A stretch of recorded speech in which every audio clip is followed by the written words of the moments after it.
Hello. Let's start our webinar iOS Developer Practical Lesson. So today is day number 2 of our free webinar. And let's talk, first of all, a little bit about our school. Also, if you have any questions, don't hesitate to ask us, okay? So, Black Screen AI was founded in California, and all the instructors of our school are from USA, and they work as IT specialists in USA. Okay, please, can you mute yourself? Okay.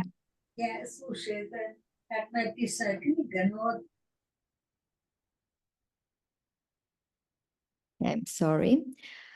So, as I said, yes, our school was founded in California, and all the instructors of our school are IT specialists who work in IT companies in USA, Canada, some of them in Europe. And all our courses, more than 8 courses, developed considering the requirements of IT corporations and considering the latest requirements of the market. We always use tools that are required in most companies. For example, in iOS Developer, we use Swift UI, and today also our instructor will tell you more about it and will not only tell but also show different interesting projects. Stay tuned. And you see that our gradients have been hired by these companies, and also we help our students to get their first job offer. And Wylan, take the floor, please, and tell a little bit about yourself.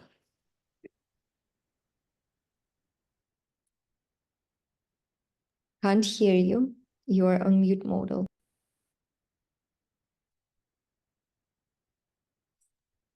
Hello guys, my name is Wylan. I've been an iOS developer for more than 7 years, coming up on 10. And I will be your instructor here at Black Screen IO. I've been there from the development, from right when iOS started. We started with Objective-C, and then it evolved to Swift, and now we're using Swift UI and Swift to build all the greatest apps in the world. I have a strong background delivering tons of apps. I've worked on my own projects. I've worked on a team. I've worked for bigger companies, smaller companies, all of it. Right now, currently, I am building my own business, my own company, and I'm doing this on the side as well. And I would love to show you guys exactly how to take your app, your idea from concept to completion, how a programmer thinks, how to get stuff done, and then more importantly, how to get a job and get paid for what you do. Can you tell me, please, if, for example, me as iOS developer by myself, I can create all by myself the whole app for Yes. Apple? And nowadays it's getting even easier. I wouldn't say easier, but it's becoming quicker to get your concept done. With the help of AI stuff like ChatGPT, all those stuff, you're able to, back in the day, it would be very hard to create graphics and different user interfaces. That was a whole separate category. You'd go to school on how to be a graphic designer. They would meet up with us, which were the developers. They would hand us the graphics, and then you would make the app according to specifications. Nowadays, if you'd like, you can come up with your own idea. If you're not the best artist like myself, you can have the computer make all the art for you, and then you just place it where you want. You can edit it how you want. If the picture doesn't come out quite how you'd want, you'd edit it, and then you're able to create an entire full-fledged app by yourself if you'd like to. We're gonna have you guys create portfolio projects, so you're gonna are gonna make one app idea by yourself at least, just to throw on the portfolio, or hopefully even turn into something big on its Oh, own. Yeah. that's that's really exciting. So guys, if you have any ideas or if you haven't yet found your perfect app in App Store, you can create it by yourself. Just that's really great because as I know, web developers, front end, back end developers, they need the whole team to create something. So they need UX UI designers, testers, I don't know. And here with iOS, you can start all by yourself. That's great. Don't, It's crazy. The people who made Telegram, the yeah, only 60 people. And so with AI, it's actually becoming easier and easier to, no, I wouldn't say easier, it's not easier, but you can work quicker to make your stuff happen. It's still yeah. really difficult, but it's possible now to go and create an entire company by yourself if you'd like. That's really crazy. Don't lose this opportunity. Uh, Hmm. so here we see iOS developer salary in United States. And as we said, you can have your pet project also and develop it, and maybe then you will build your own app. Yes. So that's really nice. Also, you see that you can apply on not only on junior positions but also for middle positions. Okay. And also there are fully remote, hybrid, or on-site positions. Just choose what is more preferable for you. That about it, I will talk later. After the lesson, I will talk about the schedule and the course and how we help to get your first job offer. And now, Violet, please take the floor. Please share your screen. And guys, please don't hesitate to ask your questions. You can write down them in the chat or unmute yourself and ask questions. I'm also here. Thank you. Okay, guys. So today we're going to build a very simple app just to sort of show everyone how to use Xcode and what it's about. So I want you guys to open up your Xcode and we're going to go over to create new project.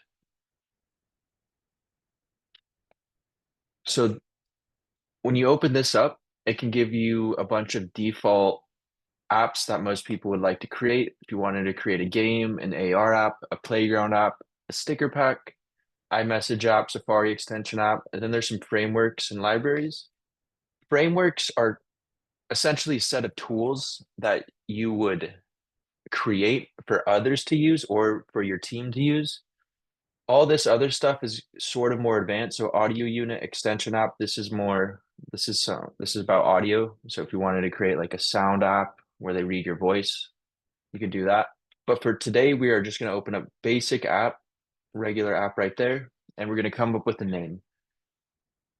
I'm going to just call it the space project. That's what I called the file. So we'll just do space project and team. This is if you've paid for your developer account. This ties in to the developer account. If you haven't paid for it, it should just say none. It won't really matter. All this means is when we release to the App Store, how are we going to tie it to you? So when we go to organizer identifier, this is an identifier that connects you with your app on the back end. So Apple knows exactly where to place it and locate it in their app backend. So once you create one of these, no one else can take it. So you're gonna want to kind of get unique with it. So how it generically goes is you go com dot your company name dot apps or applications or anything like that. So for the bundle identifier below, it'll come out as com Wyland apps space project. All this stuff isn't as important as the next three things we're going to talk about. So for today's lesson, we're going to use storyboards and we're going to use Swift, not Objective-C. For our lesson plan, we start out with teaching you guys regular Swift and storyboards. And then once you guys get the hang of that, we will teach you guys how to do Swift UI at the end. Storage for data, we'll touch on. This is how your data could be stored in the back end. Let's say you're making profiles or high scores. Core data is a very efficient way to store your data using Apple's native frameworks. But today we're not storing anything, so we're going to just click none. No testing for today. So now let's click next. You're going to want to choose a file where all your apps are. So mine are in applications. I got this computer in 2022, so I should update that, but mine are in my applications. So here's all the apps I've built in the past couple of years. Space project, import. And now we're going to go full screen so you guys can see everything. So when you first open up the app, these are the destinations that your project will be able to be suited for. So for today, we are not going to have any Apple Vision, no Mac. We can do iPhone and iPad. So minimum deployments, what this means is what's the minimum software allowed on the phone that can run your app. So the farther back you go, the more phones are going to be able to use your app. So right now they are on 17.5. There's some betas of 18.0 and stuff like that, but for today, let's just go back in time. We'll go something like 15.0. But all this means is this is the minimum iOS numbers that you're allowed to have on your phone to still run the app. With every like 16, sometimes they'll add new AR features or new Apple intelligence features that you can only run on higher ones. But generally, it's pretty safe to go back in time to 14 even, but we'll just do 15 for today. So category, we're not going to worry about this type of stuff. We are going to worry about the display name. This is the name that once you launch your app, it's the name that goes under the app. So we'll just call it Space today. Version 1.0 and version build. We'll get into version numbering, how Apple does it, but for now, we'll just do version 1.0. And as you update your app, you'll have more versions. So that right here, once we go to iPhone orientation, this has to do with how your app behaves in horizontal, which is portrait, landscape left, and landscape right. Pretty self-explanatory. We'll just leave this up for now. The app we're doing is only going to be portrait, but we'll just leave it up because it's not going to interfere with anything we're doing. So now we're going to click the view controller. This is a default view controller that Apple creates. And what that is referencing, we'll go Alt and then click main. This is your main storyboard. And what this is this view controller right here is talking to this view controller right here. So this is sort of the meat, everything that happens inside of the app. And this is a simple visual representation of what you guys are going to be seeing on the app. So before we get started, I'm going to send you guys a couple pictures. Space examples right here. Let's open up Zoom. Can I send this file through Zoom, these pictures, to you guys?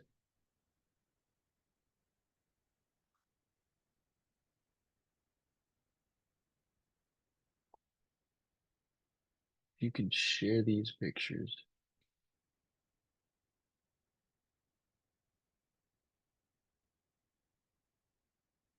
Well, so how I found these pictures was I went to the internet and I looked up for some space backgrounds to put in as a background of the app. And then I found a couple cartoon space ducks and these right here.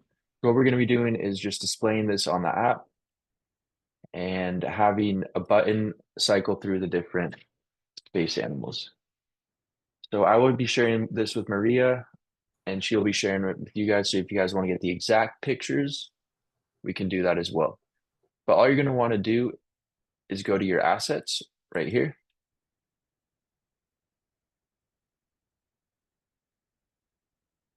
Open that folder back up. And your assets refer to all of your image assets.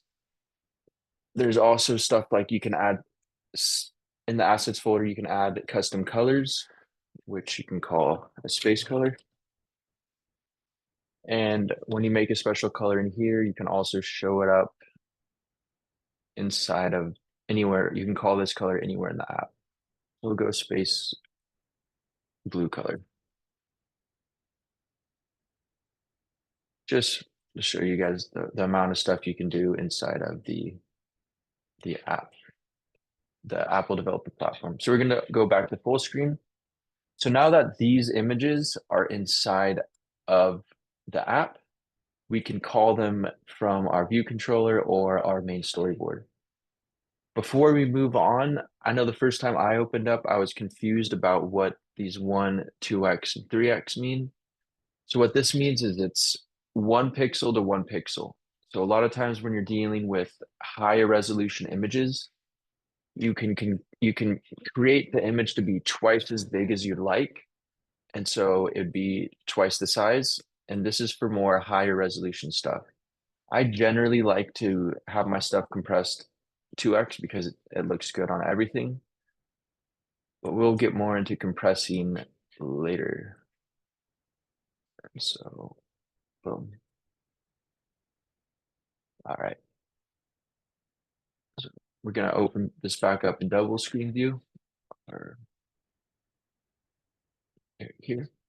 So right here we have the view controller background. Let's see. All right. In order, let's say we want to add a background image. So first thing we're going to do is click this plus button up here, find the thing we want to add.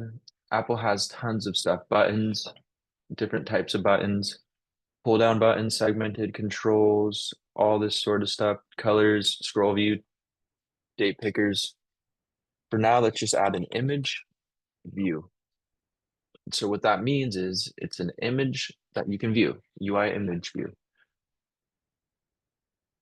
So we're going to go down to here.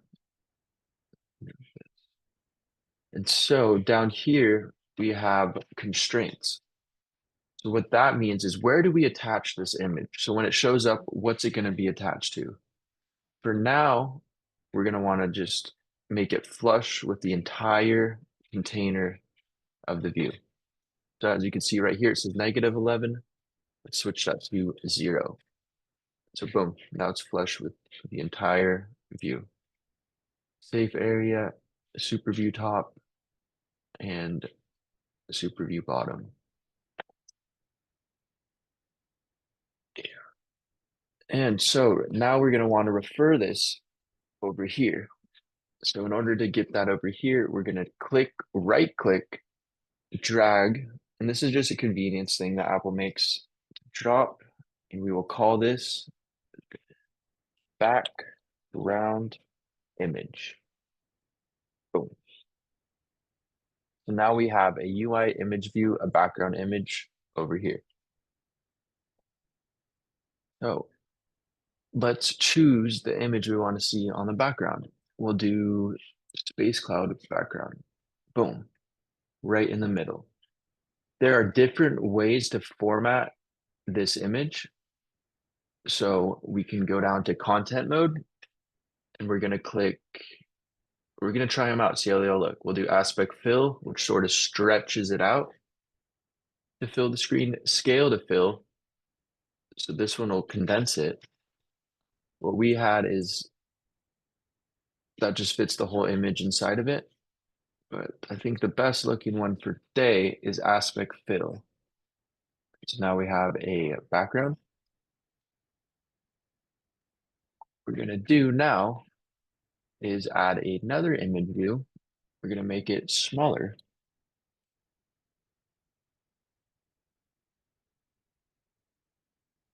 Let's add the duck.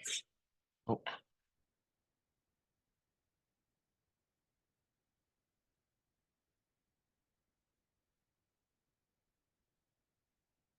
So yeah, sometimes my computer has been randomly, for whatever reason, there's a bug within the Xcode where if you type out the picture right here, it sometimes breaks it. So I'm just gonna add this real quick.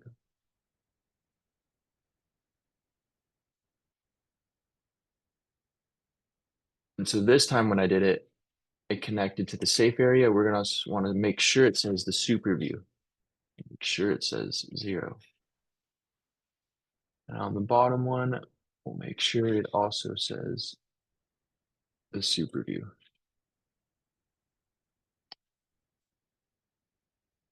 I'm gonna save.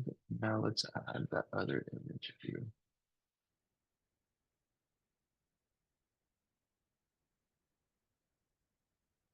Back one.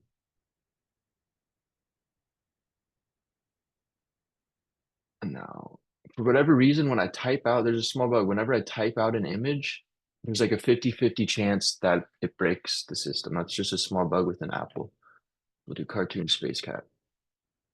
And so now we have this little cat. We'll put her, we'll have her go right in the middle. Boom.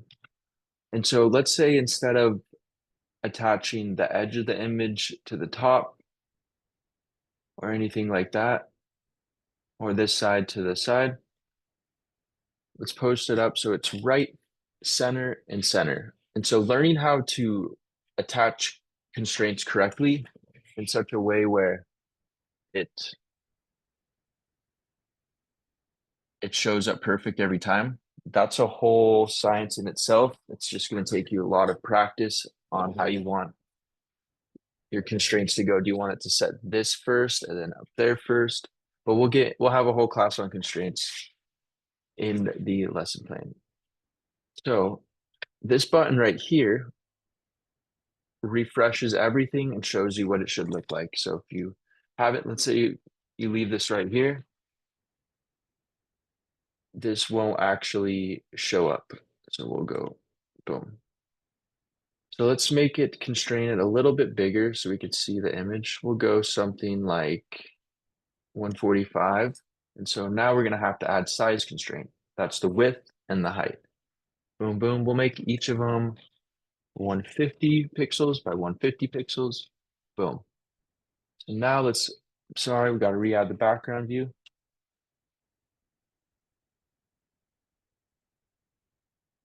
Now let's add the cartoon animal image view.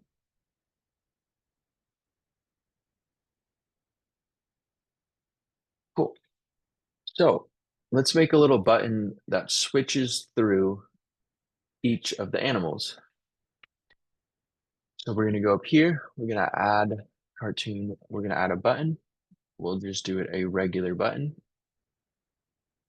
Put it on the safe area. And it's down there, button. So let's name this change. And we will make it a little bit bigger right here. So now we're going to add the constraints. The constraints just means where you want to constrain this view within the bigger view, the view controller.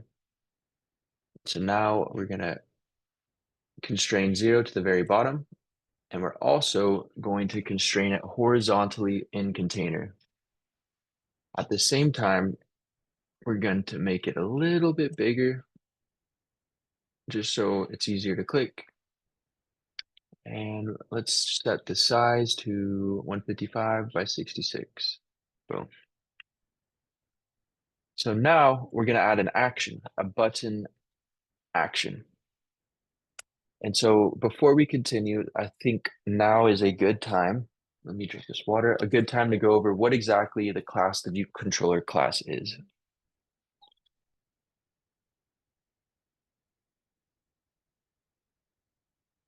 So this class is referring to this view controller. We can generally you would name your view controller something very specific. So in other programs, other software programs, I have it as home view controller or login view controller.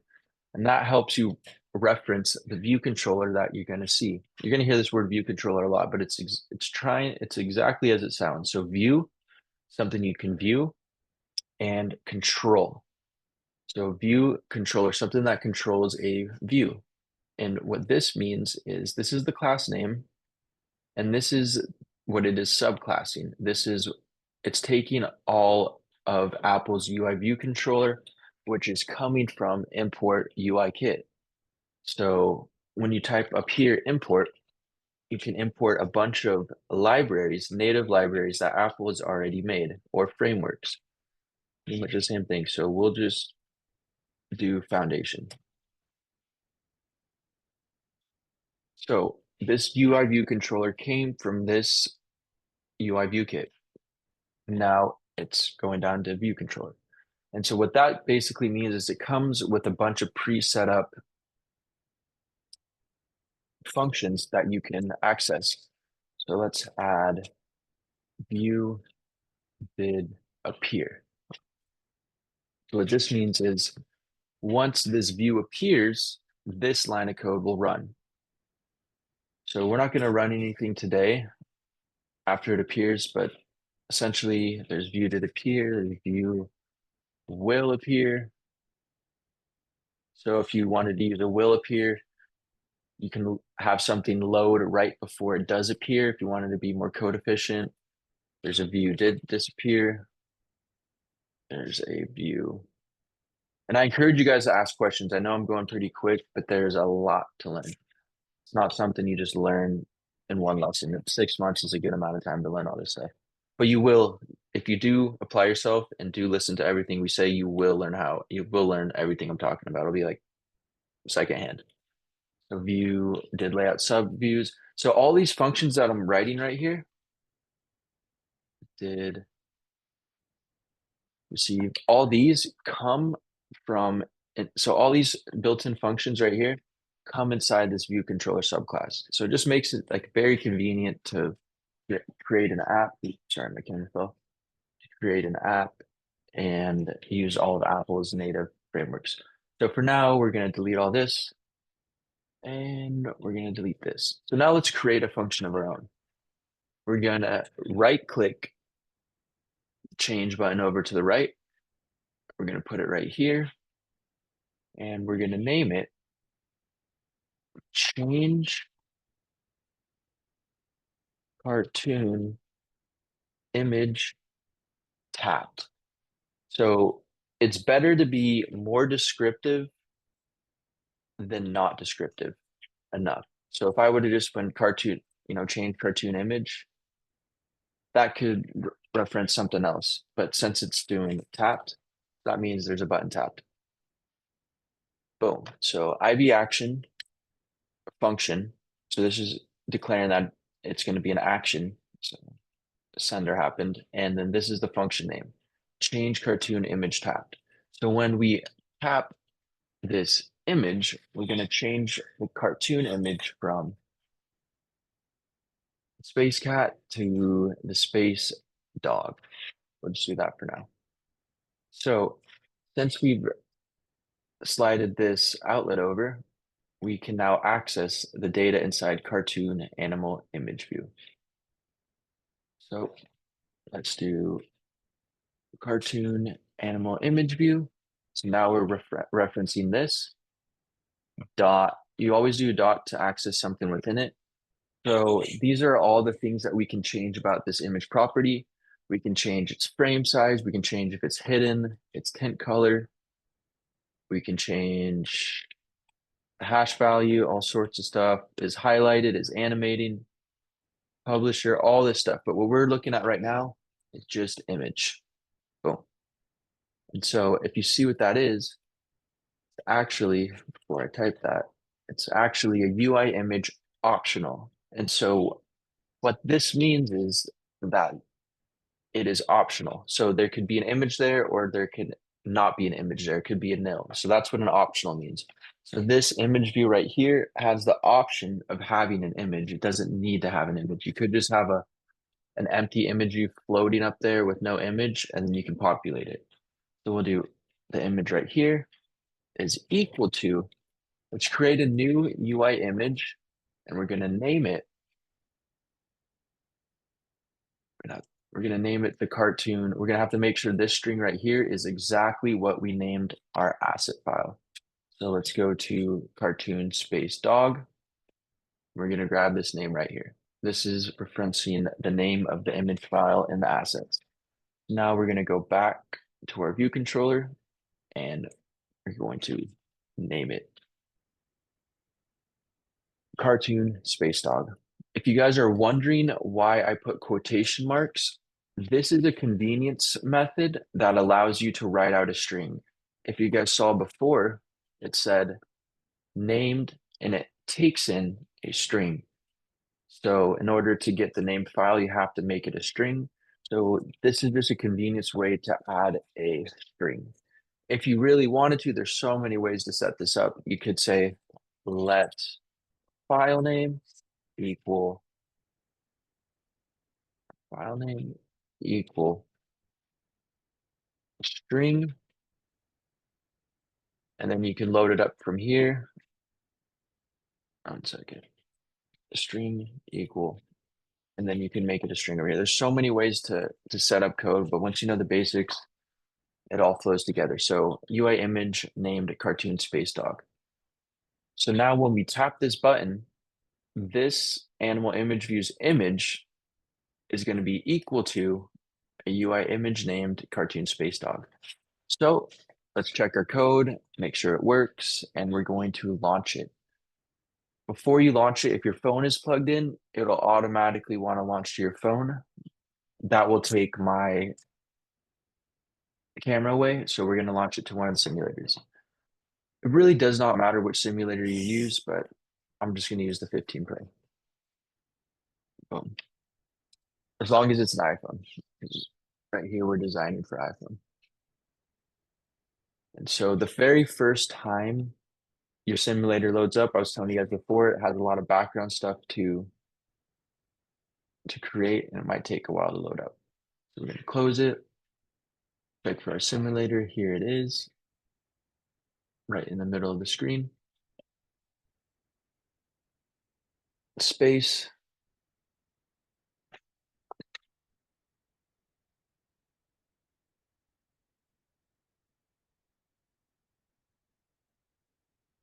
Still loading up. Ignore that. That's something to do with mine. Still loading. Yours might be faster. I'm running a iMac, a Mac Mini. It sometimes takes a while. So now we have the app loaded up right here. It looks, let's make this a little bigger. It looks relatively similar. It looks very similar. It looks exactly the same to the one we created. So that's a good thing. Sometimes it'll pop up looking a little different. You're gonna have to change it. So now let's change this image to the space dog. Boom, there's the space dog. But now when we hit the change again, nothing happens. So let's tell the computer to switch back and forth from the space dog to the space cat. So in order to do that, you're going to have to type out the entire logic, and we're going to do that right now. So let's pause our simulator. That's what this stop button up here does. And as you can see right here, a message from the debugger, killed. So that just means that your simulator is done running and it closes out of the program.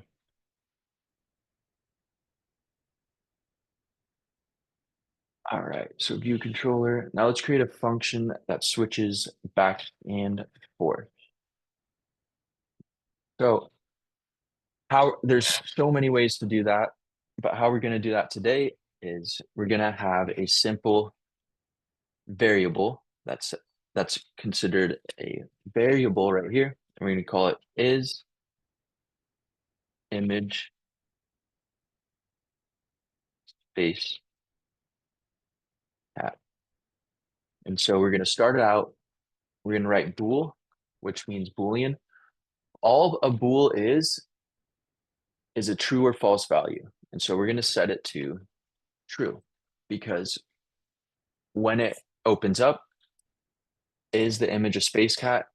As it opens up, yes. Oh, let's do a little space. So now we have a variable called isImageSpaceCat, and we're going to reference this and update it to let us know which animal to show next when we click the change button. So how we're going to do that is we're going to write an if statement. If statements are universal across all programming languages. If this, then do that. If this value is true, then do that. If this value is equal to 2, equal to 10, do something else. So ifs are a very, very foundational part of programming. If statements, we'll get into for in loops and for loops on our next lesson. But all the building blocks of basic programming is basically ifs. That's all it comes down to. If this is equal to that, do this. If this is equal to 10, do that. So if the space cat is equal, so this is another convenience. So is equal to true, we are going to execute this block of code right here. Swift is a very quick, it's designed to be very quick. So this was the old convenience method. Nowadays, you can just write if space cat, and it knows if you're trying to say if space cat is true, do this. But since we're just learning, I think it is better to see the visual representation of what the code is actually reading. So we're going to actually type it out. If the space cat is true, we're going to execute this code and change the space god. If it's not, we are going to set cartoon image is equal to UI image named. Now let's get the name for the cartoon space dog or space cat. I want to make sure that I actually wrote it cartoon space cat, which I did. And so let's copy this file right here just to be Question in the chat. absolutely certain. Is Swift Question. space or case sensitive? Space, yeah, it is. What was the question? Is Swift space sensitive? Yeah. So yeah, you can't have it like this. Watch, it's very good about telling you when there's a problem. So yeah, it is space sensitive. I believe you could have two spaces here. Let's check. Yeah, so you could have a couple extra spaces, but you can't have it attached to the variable like that. And that's true with almost everything here. Bool equals true, so must have white space consistent on both sides.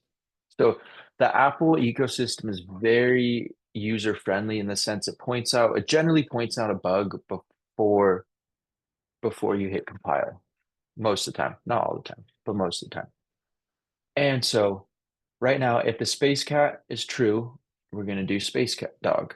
If it is not, we're going to show the space cat.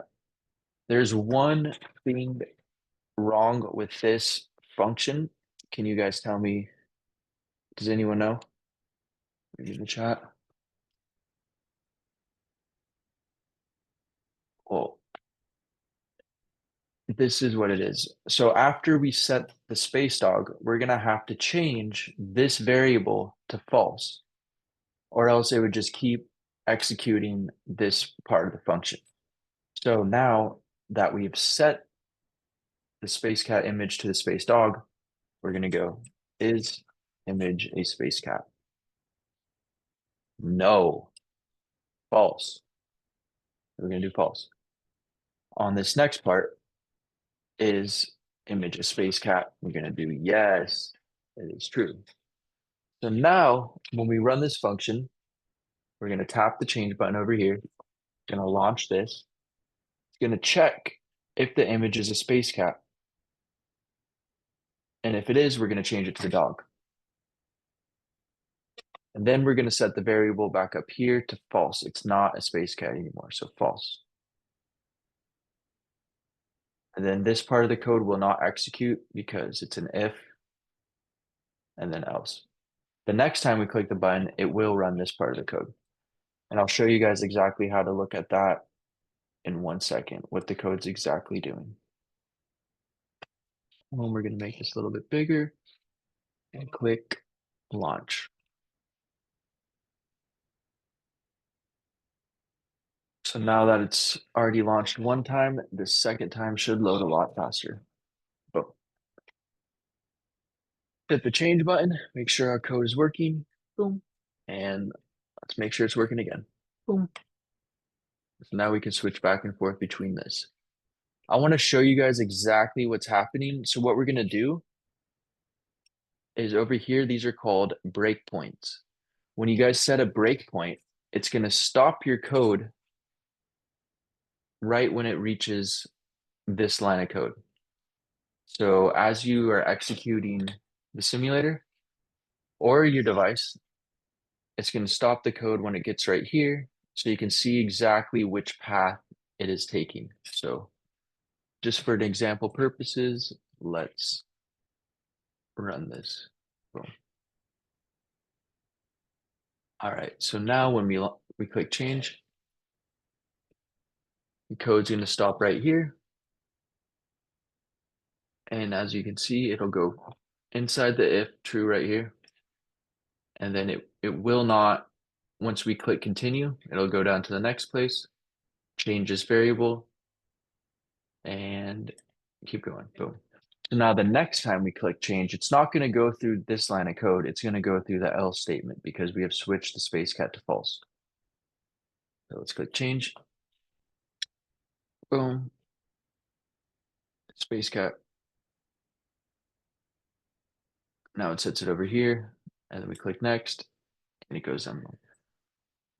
When you're trying to debug code, which means find out problems in your code, your first step is going to be setting breakpoints to see exactly which path the code is going. Sometimes you have a big if else statement or switch case statement, and you'll have a bunch of things, a bunch of different pathways the code could go down. So this is how you navigate and see exactly which part of your code is executing.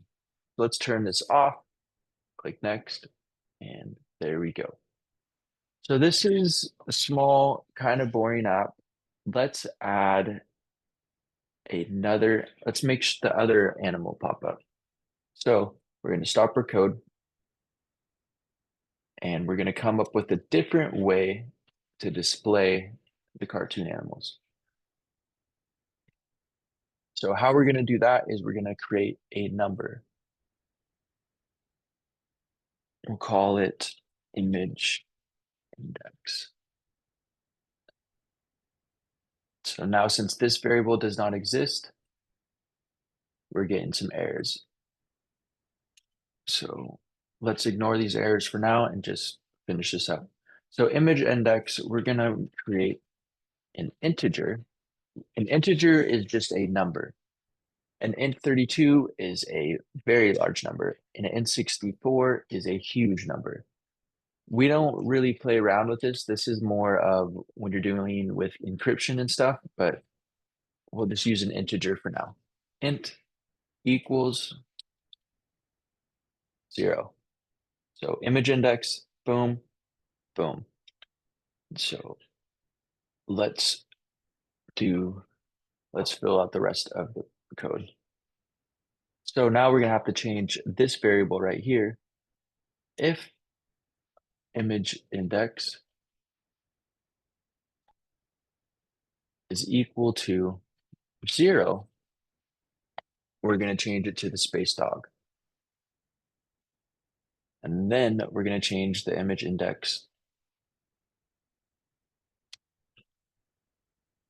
to 1. Now let's change this function up. If image index is equal to 1, we're going to launch this piece of code. And then we're going to change the image index to 2.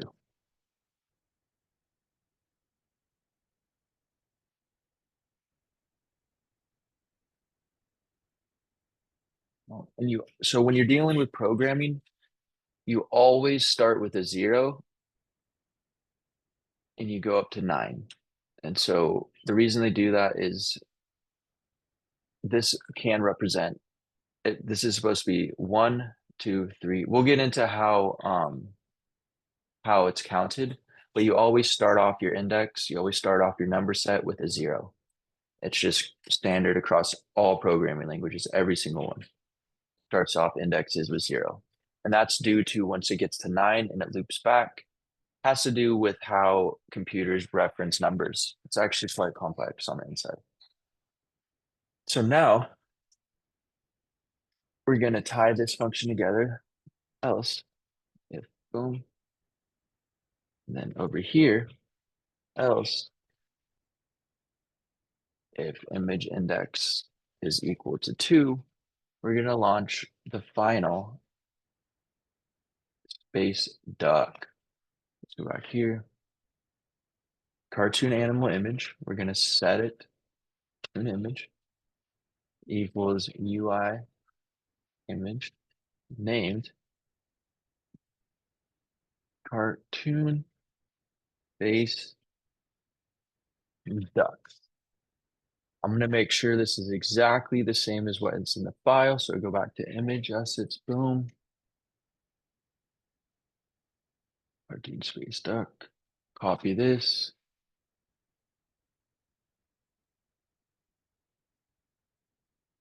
Go back into view controller. Boom. All right. And then finally, instead of setting the image index to 3, we have nowhere for the 3 to go. We're going to set it back to 0. So now the next time we click it, it'll run through this one. So now essentially it's going, all right, let's change it to the space dog and we're going to up the index. All right, let's change it to the space cat and let's up the index. All right, let's change it back or to the space dog and change the index. So the first time it goes through, the cat will be here. They'll change to the dog, and then it'll change to the cat, and then it'll change to the duck, and then it'll start this loop. So let's run it. Build succeeded.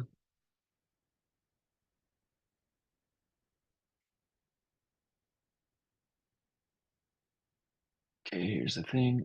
Boom, boom, boom, boom. 1, 2, 3. 1, 2, 3. And so now this.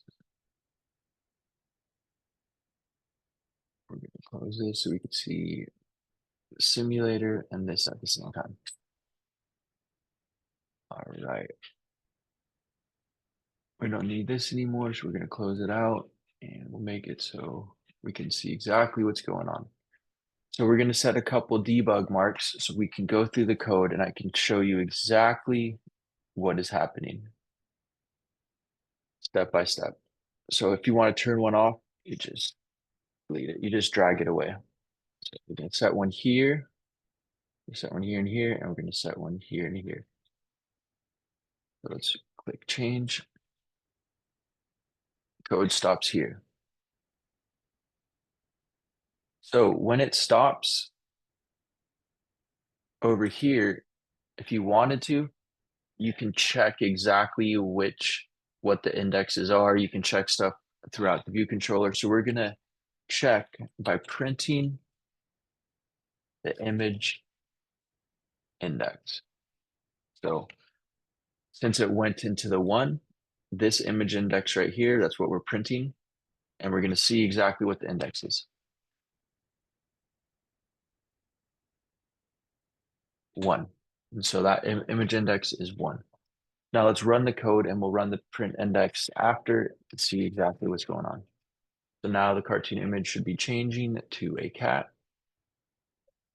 The image index should be changing to a 2, and we'll click next. Boom. So now let's check the image index print to show you guys that it's changing everything throughout the view controller. 2. Now let's continue. Boom. So now I have the cat and the image index is 2. The last time we click it, go through here, change to the space duck, and it'll change the index back to 0 and it'll loop through. There's tons of ways to express this, change these 3 images. There's tons of ways to express it. This is just an image index way to express it. And so when we get into the actual lesson, I'll show you guys all the main ways to cycle through different things. If we really wanted to, we could stop this. We got 10 more minutes. We could write a switch case, switch case. And essentially what this does is the exact same thing. So since we have 10 minutes, I think we could go through a switch case at all. So a switch case, an entire switch case. So what I'm going to do is have this expressed as a switch case. And so what a switch case is, it's a standard foundational function that Apple has built into the Swift native language that works essentially like this, like an else if. It's it's basically the exact same thing as this. So what we're going to do is we're going to switch on the image index. What this means is when it comes down, we'll go full screen. This switch case is going to switch depending on what the image index is. So if it is a 0, it's going to execute this line of code. If the case is a 1, it's going to execute this line of code right here. If the case is a 2, it's going to execute the final.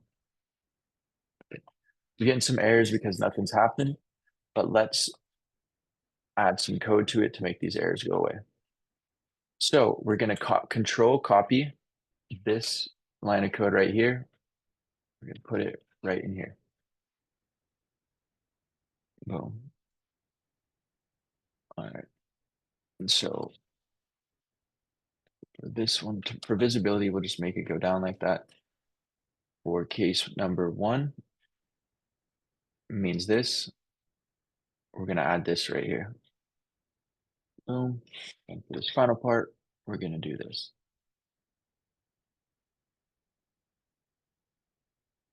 All right. Let's delete this for now. And we're still going to get one error. Switch case must be exhaustive. What that means is, let's just say, what happens if we switch on the image index right here and it happens, just so happens, let's say the compiler messes up and makes it a 3. It'll just get stuck in here because there's no 3, so the computer doesn't know what to do. So in that case, we go default.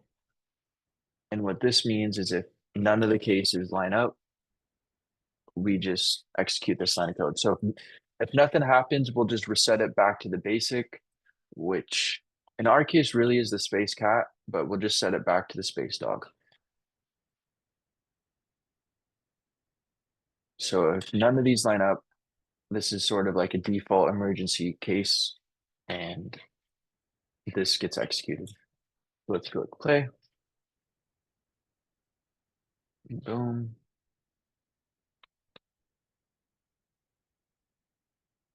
Same exact thing, just expressed in a different way. So a lot of when it comes down to programming stuff that you would like to program, there's generally there's no way to count how many ways you can express this because there's so many different ways to express a change image. You can do it how we just did it here.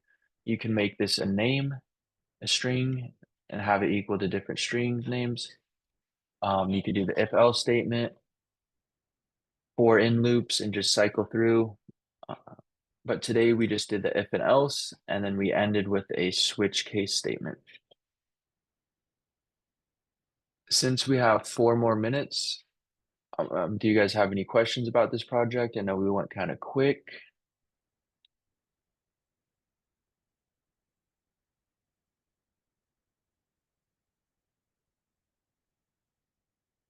Chat right here. Okay.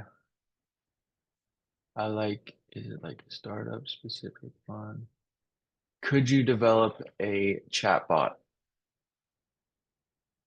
Yeah, of course you can. You can develop your own chat bot. That would probably be something you did on your portfolio project, would be create a way to talk to a chat bot. And of course you can. Let's go down, keep going down. Is Swift space or case sensitive? We went over that. Why do we have two simulators? You have multiple simulators to make sure that your app can launch to different devices in a proper way. So we'll pause this now. And this right here simulates an iPhone 15 Pro. Let's say we wanted to simulate something a little older. We would go down and let's do something a little older. SE third generation. Boom. And you can download different simulators. These are just the ones I have. You could have an iPhone 13, iPhone 14 on there. And the SE is a smaller generation, smaller one. So it'll launch another simulator. See, these are the old school ones with the buttons. So I'm curious to see how this app will look on here. Why Xcode? We're using Xcode because it is Apple's native framework. And if you want to release to an Apple device, which is an iPhone, an iPad, an iMac, most of the best products, if not almost all of them, are used in this native developer platform. And so here is what our app looks like expressed on a second simulator, which is the third generation. So here we have the two simulators. We got the iPhone 15 Pro and the SE. So change still works exactly the same. It's just we have multiple simulators. We run multiple simulators to make sure your app is more universally accepted and compatible with different devices. Why Xcode? I've always wanted to be a space crab. Oh, me too. What are system requirements for Xcode? Will it run on an outdated Mac? What do you mean by an outdated Mac? Um, Honestly, Macs last a long, long time. 10 years for a decent Mac if you keep it right, 10 years. So you can be programming the stuff we're doing, you could program on up to a 5, 10-year-old Mac, just depending on exactly what you want. Should the initial pics have a specific format and resolution? For this level of development, no, it does not matter. Um, just anything that you think might work, JPEG, PNG, all of it. PNGs can support see-through backgrounds. JPEGs do not support see-through backgrounds. For now, for what we're building, it does not matter. You can use any photo as long as it pulls up in the assets folder. But once you get more advanced, you do want to, especially when you want to condense your app to something as small as possible, you are going to want to think about, am I using a JPEG, which is very small? Am I using a PNG with see-through opaque opacity? And so, yeah, eventually you are going to want to think about which pics in specific format and resolution. But for now, at this level of development, no, we just want to get it done, get it on there and see what happens. 2011 Catalina. I would try it. I would just try it, see if it pops up. Open up your Xcode, download Xcode, see if it works. That is a little past the cusp of what I would recommend, which is on the older side, 10 years, like maybe a 2014, 2015. Uh, but I would still just test it out, see if the 2011 works. If not, you can get used. What I'm using right now, the reason I have to use this iPhone as a camera is I'm using the Mac Mini. And the Mac Mini is a little bit cheaper. It's just a small Macintosh computer. And mine was $700 new, 700 US new 4 years ago. So you can get a used one of these for 200 bucks. That's like 2018, 2019. Those are fine. The thing with the Mac Mini is though, you're gonna have to get your own screen and your own keyboard, but that's fine. I like using different screens. If you're gonna go the laptop route, it will be a little more expensive, and uh, iMac laptops are a lot more than your standard laptop. But a laptop up to 2015 is what I'd recommend. And if it's a desktop, I would try out if you're using a 2011 desktop. I know my grandma actually has a 2010 that still works and you can still develop code on Xcode. She kept it really nice though. She never moved it. I don't want to configure a lot of stuff. You're gonna have to configure a lot of stuff. When you're gonna have to. I'm sorry to say that. It's not gonna be as much as you think, but you are gonna have to go through and click download and update and that type of stuff and wait for your computer to update.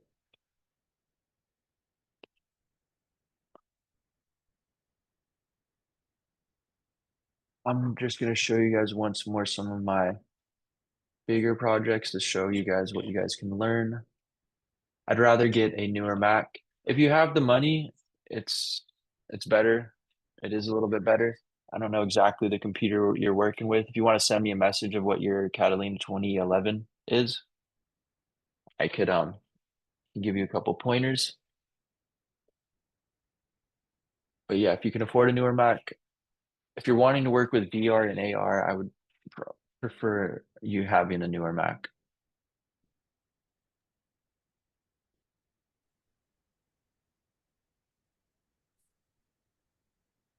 But all right, guys, that is the lesson. Do you guys have any other questions before I go? And once you guys are members, you guys feel free to message me anytime about any code questions and stuff like that. And even now, questions about which computer to buy for the course, just let me know. Um, I'll post my name in the chat.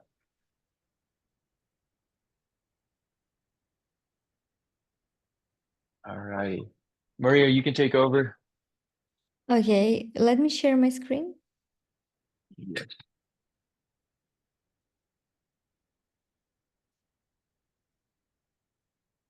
Cool. Natalia, you can send message here in Zoom chat, so Wylan will read it and answer you here. Mhm. Is there a Telegram or something for once you're a member Or you purpose? can send your Telegram, yes, in Zoom chat. So, Okay. um, he, here you see the timeline of the course, and it starts on October 30, and all the lessons are live sessions, which are 4 times a week. And also you will have homework. And after the course, after the 6 months course, you have internship. You get a real experience in real project where you make a real task. You work with your team, which are iOS developers. You have your project manager, and you see how the processes are inside the project, and also you like make your tickets, your tasks, and make your own success in this project that you later tell to recruiters on your interview about what work was done by you, what was really successful, and also so you can like impress interviewers, right? Because that's why I said that you can apply for middle positions, because this internship, this project gives you real experience. So you don't go to the interview and like to job to work without experience. Yes, after the course immediately it's a little bit hard. So you have this middle step when you take internship, when you participate in real project with real team, but also you have mentor to ask about questions, about tasks, about blockers that you have on the project. So we help you after the course to get real experience. What is important to get your job offer? It's important to have experience, because you know that junior positions, it's a little bit harder to get job offer on junior positions than middle one. Yes. uh, and you know that companies more often give job offer to those candidates who have real experience. That's why you will put this project on your CV, and we, on the background check, yes, we will prove that, yes, you worked with us on this project. Okay, so that is the advantage. And what else is important to get job offer is good CV. Yes, because first, and good LinkedIn. Um, because first of all, you see the vacancy. You apply, you send your CV, you send your LinkedIn, and the recruiter, before making interview with you, decides from your CV if you will have interview or not. Without interview, you can't get job offer. So with the help of good CV and good LinkedIn, you will have interviews that which later will give you job offer. Okay, so that's the steps, and we help you with CV and with LinkedIn. Here you see lessons interview practice with HR. You will make mock interviews. She will tell you what are the behavior questions. So you see when you go to the market and you have to pass interview, you are not afraid of what they will ask, what should I answer. You already know all the questions and all the answers.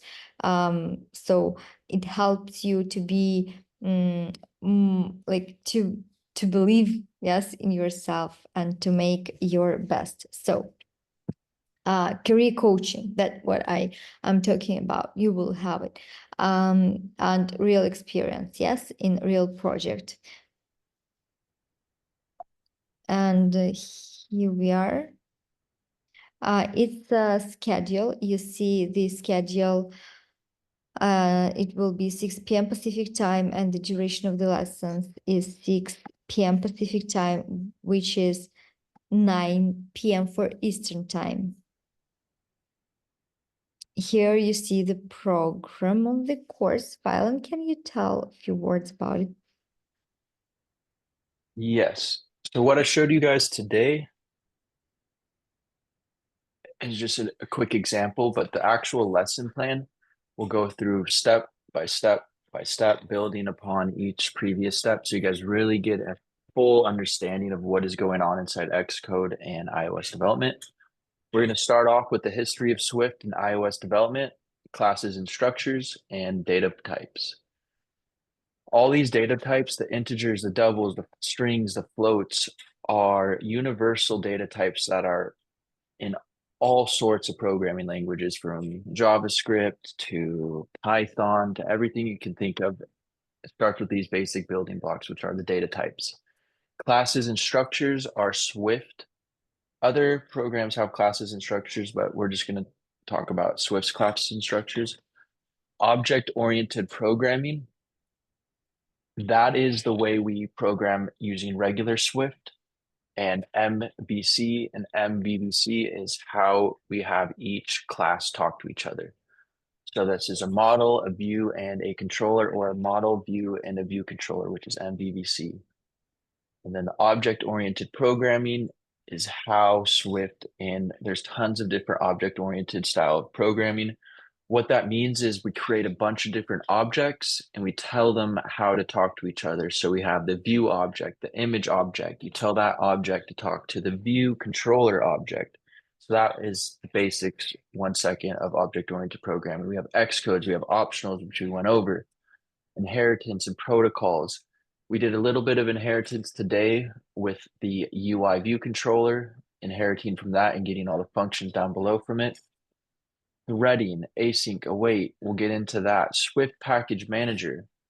So we have native libraries and then Swift package manager. So the native libraries are the UI kit, the AV, the foundation, the stuff I showed you guys today. And the Swift package manager has to do with the custom. Anyone can make a custom package manager and upload it. And so if you wanted custom animations or different frameworks to access that third-party people built, like you or me, you'd go into Swift package managers, or CocoaPod's the same thing. collection views, table views. It's pretty similar to the UI view controller we did today. We're going to talk about RESTful APIs, storyboards. We got into storyboards today in UI view controller and UI view. So those are the basics of Swift and storyboards. RESTful APIs, that has to do with talking to the internet. So once you guys get more advanced, you'll have a lot of your data stored on the internet itself, like profile names or YouTube videos or whatever. And we'll use JSON as a way to package data and send it with a GET push, send it to the API and get back data. So on-device storage, which is core data, we saw it. We didn't really talk about it, but that's a different way to store data on the device. So if you close out your app, it's still stayed within the device. It doesn't restart. Swift data is newer than core data. It's pretty much the same thing. We'll get into that. And user defaults has been around since the very beginning. It's also stored on device. At the very end, we'll touch on ARKit and Vision. If you really want to make an ARKit and Vision app, I will help you. I just released an AR app 2 days ago or 3 days ago now. It's very fun, it's very exciting, and it looks very good on a resume if you do add AR in some way to your app. Thank you, Maria. Okay, thank you, Vylon. So guys, those of you who are ready and who made a decision that you want to become an iOS developer, you have special offer. Please scan our QR code, and here is the price only for participants of the webinar, which will work for 24 hours. You see, when you scan the QR code, the next day our manager will get back to you and answer your questions. And if you are ready, so the manager will send you the invoice so you can make a payment and start October 30 with our group. We don't make big groups. We don't make like more than 10 people. So we have few more like people to take for the group. So please scan our QR code and let's start. Make step for your future career. And here is the most recent asking questions that so the duration of the course is 6 months. Lessons are 4 times a week, and the duration of the lesson is 1 hour, sometimes 1.5. Your instruction will be Vylon. So you met him today. If there are any questions for Vylon, just write them in our Zoom chat. So here's here, yes. And the most recent question is how we can help you to get your job offer. And here I said that all the lessons are live, so you can ask questions. After the course, you have internship. We help to build your CV. We have interview coaching, mock interviews, helping with your LinkedIn profile, and just support you through your way, and unlimited access, yes, to all our products, for the course, for the internship, for the mentoring, for the career coaching. It's unlimited access. If you want to take the course once again, you take it for free with new group. Also, you can participate in our project, and how long you want, how long you need, yes, to feel yourself confident, comfortable till you go to the market and get your first job offer. So that's all, guys. Thank you for participating 2 days with us in our free webinars. We will wait you. Please scan QR code. We will wait you in our group to start. If there are any questions, write them in Zoom chat. Also, my Telegram is Mary PASV, so you can write me there any questions you have. Thank you, Violet, for those 2 days you with so much useful information. Uh, thank you. Thanks. Today also we will have the recording. You can watch. We will send the email with the recordings of our 2 days lessons. Please check spam folder. All Thank right. you. Thank you guys. I will see you guys on October 30th. Have a great rest of your day. Bye bye everyone. See you.